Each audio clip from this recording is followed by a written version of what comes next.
So we got the sawyers sawing logs. And then you see the swamper standing up, taking limbs off with an axe. Yep, that was his big job, to take the limbs off the tree to make it easier to get those logs out of the woods. As the caption mentions, this one problem because those were just discarded off to the side and became fuel that caused many of Minnesota's forest fires in later years. Hey, there's a photograph of what we saw in the picture. You can get a sense of how large those trees really are. Now, when the logs were sawed up, they had to be moved out of the woods. And here you can see how we did it. Some camps use oxen, but we use horses.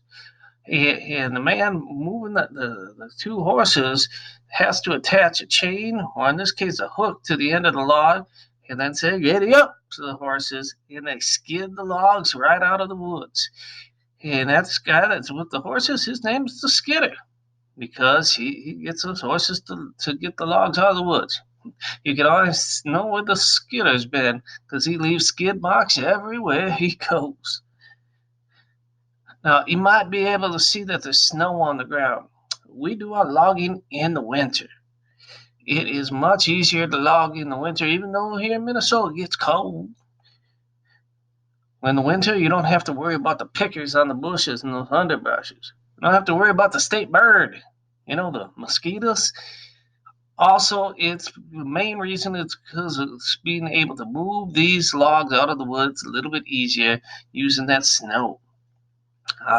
Also, a lot of guys in the crew, they're farmers. They come up here for seasonal work and work in the winter, but they can't work on their farms. So we have an ample amount of workforce available to us. When it gets nice out in the spring, some of those guys just leave and go back to the farm. That's a skidder right there. Now, when the logs are skidded out, sometimes they need to be moved a farther distance, and we put them on a sleigh, not Santa Claus's sleigh, a logging sleigh. And we need men that are going to use tools like cant hooks and peavies and help load up the sleigh. These are called deckers. They work on the decking crew. That guy up there is a top decker. Sometimes they're called hookers. That's a sky hooker, one that got way up in the air on the top of the pile. You don't want to be that guy if the logs start moving. You don't want to be these guys if the logs start moving. If over here, this guy, who is that? I don't know. That looks a little bit like Nico. If Nico catches one of those logs, it's going to be a rough day. No Aflac, no insurance back then.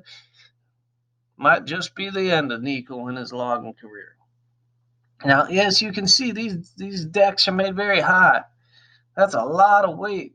It's going to take a whole team of horses to move them. And there you can see a historical picture of a team of horses doing this. Now, the people that were in charge of these horse teams were called teamsters.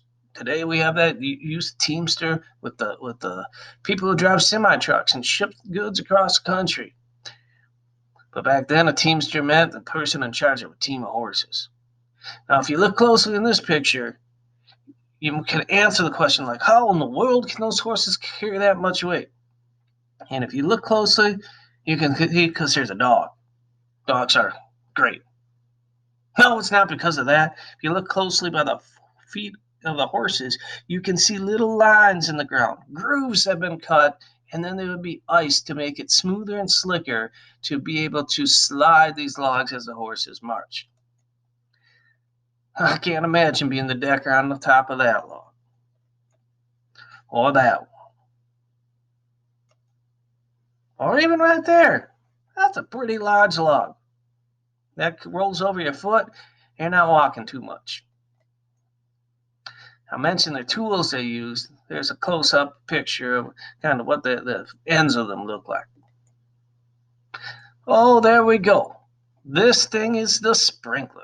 That's what I was talking about before with those rudders in the road, where you can just, what I'm trying to say, I guess I'm having tongue-tied issues, but what I'm trying to say is water comes out of this water tank onto the snowy ground and it rolls right into there and it freezes.